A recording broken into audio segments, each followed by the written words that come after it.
যখন অভিযোগগুলো হয়, আমি যখন বারবার বলছিলাম যে আমি এই অপরাধটা করিনি, এটা একটা ট্র্যাপ ছিল, তারা আমাকে ভাসানোর চেষ্টা করেছিল। বাংলা সিনেমার আলোচিত জুটি শাকিব খান এবং বুবলি, তাদের ব্যক্তিগত জীবন নিয়ে আবারও সরগরম সোশ্যাল মিডিয়া। সম্প্রতি বুবলির দ্বিতীয় সন্তানের গুঞ্জন ছড়িয়ে পড়তে ভক্তদের মধ্যে শুরু হয়েছে নানা আলোচনা। কিন্তু এই গুঞ্জন নিয়ে এবার মুখ খুললেন শাকিব খান নিজেই। কি বললেন তিনি, চলুন জেনে নেওয়া যাক। কিছুদিন ধরে সামাজিক যোগাযোগের মাধ্যমে ছড়িয়ে পড়ে বুবলি নাকি আবার মা হয়েছে। একটি ছবি এবং কিছু ইঙ্গিত ঘিরেই এই গুঞ্জনের জন্ম।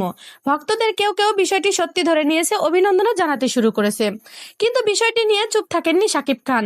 এক সাক্ষাৎকারে তিনি স্পষ্টভাবে জানান, এই খবরের কোনো ভিত্তি নেই, এটি সম্পূর্ণ গুঞ্জন, আমাকে ফাঁসানো হচ্ছে।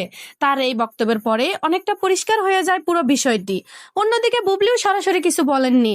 তার সাম্প্রতিক কার্যকলাপ দেখে বোঝা যাচ্ছে তার সন্তানের বাবা শাকিব খান নয়। সবকিছু মিলিয়ে তিনি এখন ক্যারিয়ারেও বেশি ফোকাস করছেন না। এই ঘটনায় আবারও প্রমাণ হলো তারকাদের ব্যক্তিগত জীবন নিয়ে গুঞ্জন তৈরি হওয়া খুবই সাধারণ। তবে সব খবরই সত্যি নয়, সেটাও মনে রাখতে হবে।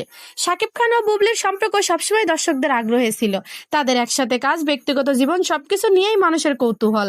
আর সেই কারণেই ছোট একটি ইঙ্গিত থেকেই বড় গুঞ্জনের সৃষ্টি। তবে এই ধরনের গুঞ্জন অনেক সময় তারকাদের জন্য বিতর্ক হয়ে দাঁড়ায়। তাই যাচাই বাছাই ছাড়া কোনো তথ্য বিশ্বাস না করাই ভালো। তো বুবলির দ্বিতীয় সন্তানের গুঞ্জন এখন পর্যন্ত শুধু গুঞ্জন বলেই পরিষ্কার জানিয়ে দিয়েছে শাকিব খান। আপনার কি মনে হয়, বাচ্চাটা কি শাকিব খানের নাকি অন্য কারো? এই ধরনের গুঞ্জন কি ইচ্ছাকৃতভাবে ছড়ানো হয় নাকি এটি শুধুই ভুল বোঝাবুঝি? কমেন্ট করে আপনার মতামত জানান। আর এমন আরো আপডেট পেতে আমাদের চ্যানেলটি সাবস্ক্রাইব করতে ভুলবেন না। ধন্যবাদ।